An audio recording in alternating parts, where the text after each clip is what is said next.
again, I want to thank you all for being here. My name is Sergeant Kim Riley. I work for the Indiana State Police. Before we get started, I want to do a few housekeeping deals. Make sure you've got your cell phones shut off or put on vibrate, please. We don't want them going off during the conference. And if you do need the restrooms, or go down these stairs here. And basically, the women's is at this end of the building, and the men's is at the other end. So it's quite a walk for both ways. So just be aware of that. We want to thank you all for being here. I want to thank the Carroll County Commissioners for letting us use this building in this room down here. I would like to introduce you to the Carroll County Prosecutor, Mcclellan. He will be the main speaker today. He'll be the one that you'll be talking to or be talking to you. But the other people standing up here, I want to go from one side to the other here. We've got Sheriff Tobe Lesenby on this side. Then we got Chief Steve Mullen with the Delphi Police Department.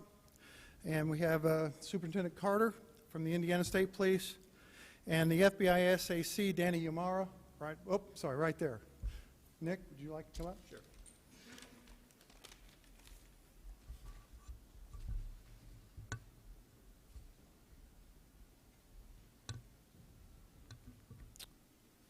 Thank you, Mr. Riley. As he stated, my name is Nicholas Mcclellan. I am the newly elected prosecutor here for Carroll County. I want to welcome and thank everybody for being here today. This is an important occasion that we want to meet and talk about. Before we get too far into what I want to talk about today, I want to remind everybody this is not the only open case that we have in Carroll County. We also have an open investigation for the Flora fire that resulted in the death of the 4 little girls. So I just want to remind everybody, we're here today to talk about Abby and Libby, but that case is not forgotten either. That is still a very active investigation that we're looking into, and we're hopeful that that case will be solved in the near future as well. As I say, we're here today to talk about the Abby and Libby investigation and about just that investigation in general. I want to say that everyone appreciates you being here, and I'm thankful as well. As when I say everyone, I'm talking about Unified Command. That consists of local law enforcement, ISP, the FBI, and everyone else that's working diligently to try to solve this crime. I want to express all the hard work and dedication from all law enforcement officers that have been involved. They've taken time away from their family, from their lives in order to try to solve this case. And so I want to say that I appreciate everybody's work on this, not only the people standing behind me, but everybody involved. This case has affected the community in so many ways. I know that I have the dedication of the people behind me and the people behind the scenes that they will not rest until we get this thing solved. Abby and Libby deserve that kind of dedication, not only from me, but from everybody involved. They deserve that from us. The community has the promise from me and from my staff that my office will do everything possible to support the investigation. I know that I have the full dedication of all the agencies involved as well. The goal is the same for all of us. It's to bring the individual responsible for these actions to justice. As Mr. Riley stated, we're not going to discuss the specific aspects of the investigation today. I've directed all law enforcement to review all requests with me, all public requests before a response is given. That is simply to protect the integrity of the case. My main goal is to protect this case, to make sure that we don't do anything to jeopardize trying this case once we have someone arrested. And so in that vein, please be patient with any request that you make. Please understand that when you make a request through law enforcement, that they've got to meet with me, and we're going to meet as a group and give you an answer if we can, an answer that we can give you that doesn't compromise, again, the integrity of the case. Again, I appreciate everyone's patience, and I know everyone has the same goal that we have. And again, that's to bring the individual responsible for these actions to justice. So I hope everyone understands and appreciates that. I hope everybody understands and appreciates the process, and hopefully we can work together. Media is an important tool that we can use, an important tool that we want to use. We've had to date over 38,000 tips. On any given day, we receive a dozen or more tips. We anticipate more tips coming in after today's conference, and we're prepared for that. We have detectives, officers, and analysts working on these tips and investigating all possible evidence from these tips. All the tips are greatly appreciated. all the tips. We want to encourage people to continue to call in with any information that they may have. I always use the old adage, if you see something, say something. Nothing is going to be considered a dumb tip or a tip that we don't want. Information is our main weapon here. And so any bit of information that someone has, they need to call in and give us. That could be the missing piece that we need to solve this thing. That could be the missing piece that we're waiting on that ties everything together. I know the family has done everything they can to keep this in front of the media, to encourage people to call in tips, and I'm doing the same thing. I know the family's been fantastic. I appreciate their dedication and their resolve to get this thing solved.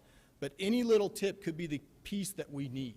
And so we want to encourage people to keep calling in those tips, keep giving us the information that you have. With that being said, we have put up today a poster here that's to my left. Now, this is what the Unified Command believes makes a good tip. That doesn't mean if you don't have all this information that you don't call in the tip. Even if you don't have all this, continue to call that tip in. Let investigators take that tip and let them track down what they can from that tip. So no tip is bad or irrelevant or unusable. Again, information is our main weapon here. So what makes a good tip? Name of the suspect that you believe it is. Any identifiers, whether they have tattoos, birthmarks, long hair, short hair, height, weight, beard, mustache, any kind of things like that. A birthday, an approximate age if you have it. Last known address if you have it, or where they frequent. Any explanation of why you believe that this is the person involved. And then finally, what connection they have, if any, to Delphi. Why do you believe that they're connected to this case in any way? So I encourage everyone to keep calling in tips, even if you don't have all this information, but in the ideal world, this is the information we would want. This is the information that makes it easiest for investigators to look into that tip and track down on what information they can. I would encourage people not to do side-by-side comparisons on social media, or not to state that they have a tip on social media, whether it be Facebook or Instagram or Twitter or whatever that may be. That just muddies the water and hurts the investigation. If you have a side-by-side that you think is legitimate, or you have a tip that you think is legitimate, call it into the tip line. Either call it into the tip line or use the email or website address that we have where you can submit the tip through there. Let investigators work on that tip. Let the professionals take that tip and do what they can with it.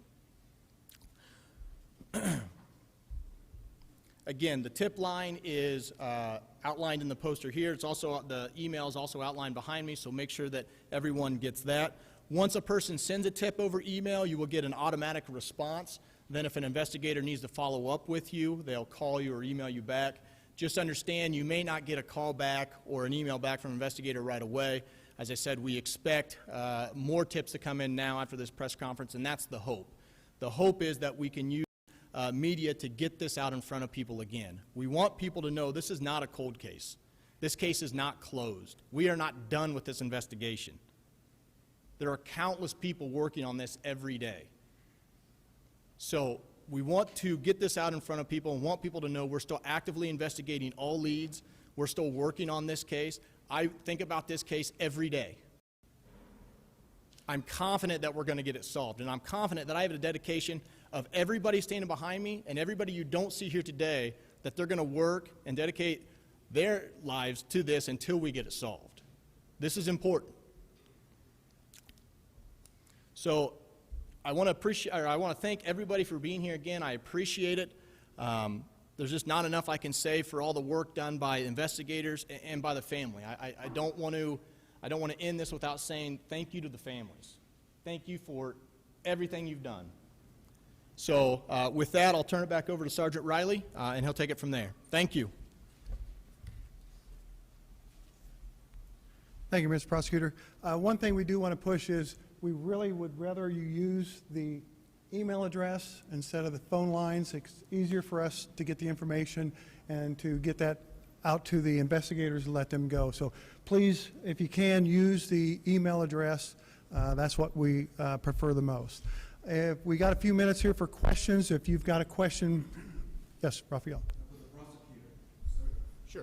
Yes, sir. Good afternoon. As a newly elected prosecutor, having a chance to look at the case with a new set of eyes, have you directed your office or the investigators to take another look, or have there been any instructions from your office to, as you have a mountain of information, to how to proceed with this case in light of the fact that you have 38,000 tips and counting?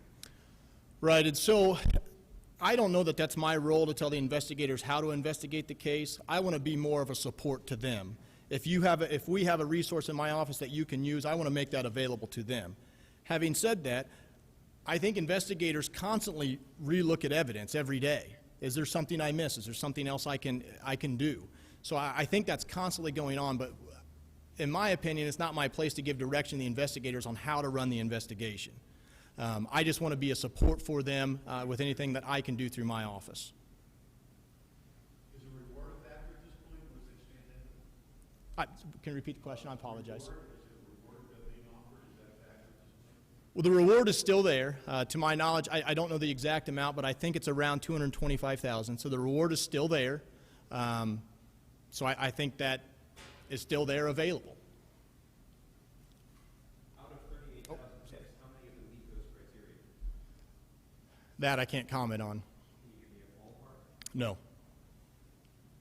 Superintendent, how are the detectives holding up? How are you holding up? You have taken this, I think, personally, at least that's from your comments you've given us before. Well, I think we would be here 2 years later to talk about it. Rich, no, I did not. And how this has affected me pales in comparison to how it's affected the family members, this community, and these incredible investigators that have committed, literally, have committed their lives to this. I really appreciate the question, but we can't lose sight of that. But on the other side, I'm inspired by what I see. And I had somebody recently ask me about the word hope, and I have tremendous hope. Seeing what's happened has been an extraordinary journey for me. And most importantly, though, while we're standing up here today, I think all of us would probably agree the people that matter are flanking us. We just get to represent them. So, Rich, I appreciate the question. Superintendent, I understand you may not be able to answer this question, but I thought I would just ask anyway. I know around the time that when John Miller was arrested for Abigail Tinsley's murder, at the time, I know that you guys were looking into the methods that Carroll and nanolabs used to solve that case. Is that company working on this case? Well, first of all, we're not going to comment on what we're evaluating and analyzing, but there's always an analogy to some other situation, which is good. I mean, we can turn that into a very positive, and I appreciate that. We can turn it into a positive because every time that happens, it causes these extraordinary folks that are doing this work to reset. That was asked a little bit ago, and not necessarily a reset of the entire thing, but it causes them to take a step back and think, okay, maybe there's something connected to that 2, 3, and 4 steps away, maybe.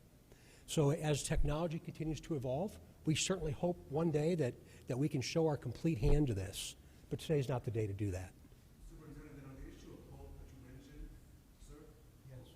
The April Tinsley case was solved last year after 30 years. We saw also last year in California, the Golden State Killer after 40 years. Right. Social media plays some role in this. Social media can sometimes hamper your investigation. How do you put this in context, sir? Will these families be waiting 30, 20 years? Can you give us some idea of how tall? I know you wish you have the answer, you don't. When you see those cases pop up, how do you put this in perspective? Very personally, I take a walk on the trail. Functionally and professionally, I'm confident it's not going to take that long.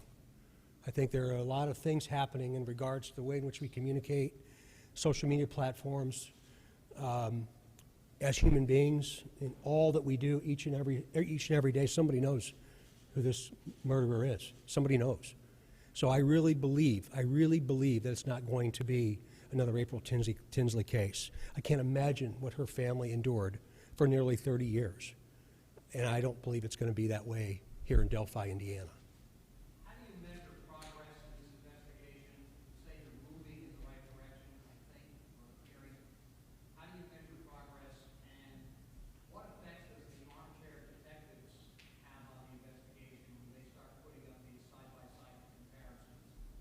Well, I can tell you that Chief Mullins, Sheriff Linsonby, the FBI, all the way up to the Grant Mendenhall here in Indiana, we communicate all the time. But again, what we communicate is what we hear from those folks that are doing this important work. So that rhythm is going to stay strong. It's going to stay strong. What I've heard multiple times over the course of this, when we think we're done, we're going to start all over again. When we think we're done, we're going to start all over again. The FBI and the resources the FBI has brought to Delphi, Indiana have been extraordinary. And the technology and the pieces and parts to maintain a huge, huge case that we've had for now 2 years. So we'll stay diligent and we'll maintain that. What was the second part of your question, Rich? The effect of the armchair detectives who do their own work and start putting up mug shots and social media pictures of somebody who they think looks like the sketch of the suspect. Generally speaking, not helpful, and it hampers the investigation. With the way in which Nick is involved here in this county, the way in which the families of Abby and Libby are involved in this county, that is not helpful. It is not helpful. And as he said, forward us information, but don't do the analogy on your own. Please. The person you're looking for could be listening and looking in. Is there anything you want to say about it? You go first. Thank you. Well, I guess I'm confident we're going to solve this case. So I'm confident that if he's listening in or she's listening in or whoever it is, that at some point I'll be sitting across from you in the courtroom. And so about all I can say about it, but I'm confident we're going to resolve this case. I'm confident we're going to get an arrest, and I'm confident we're going to solve it. So. I'm sorry, I've got to take a stab at that.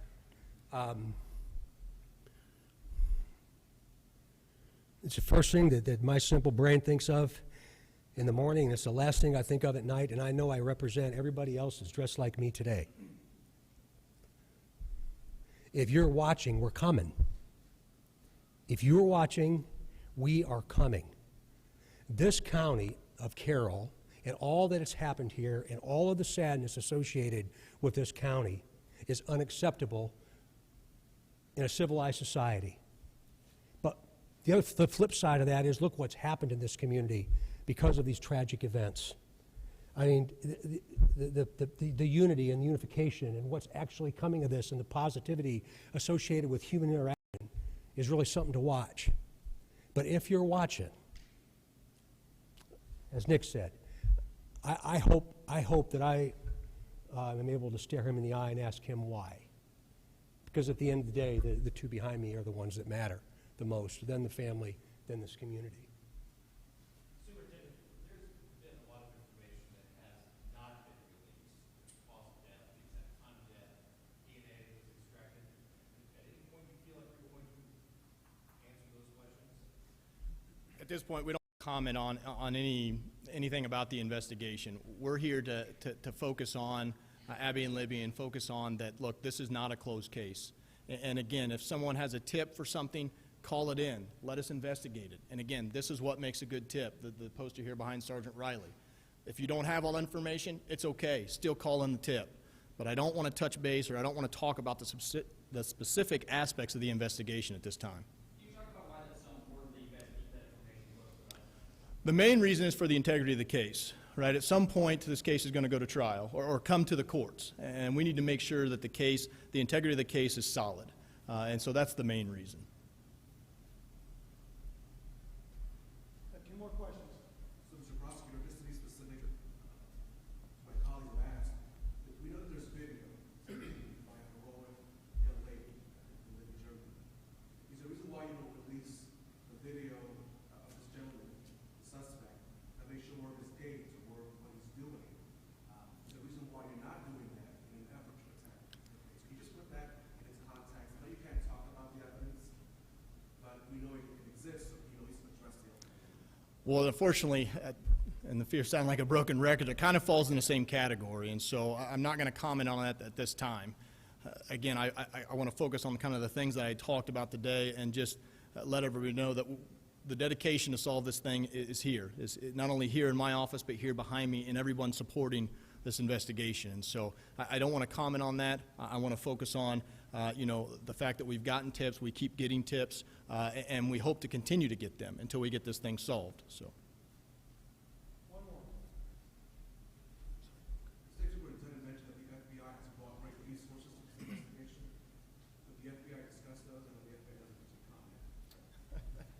apologize, but no, we won't discuss anything regarding this active investigation. But we do provide any and all resources we have to support and advance this investigation.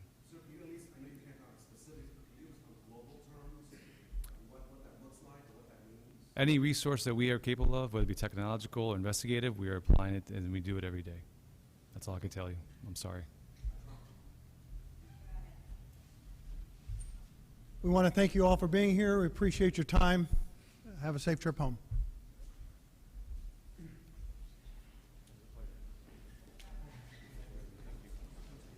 Sir?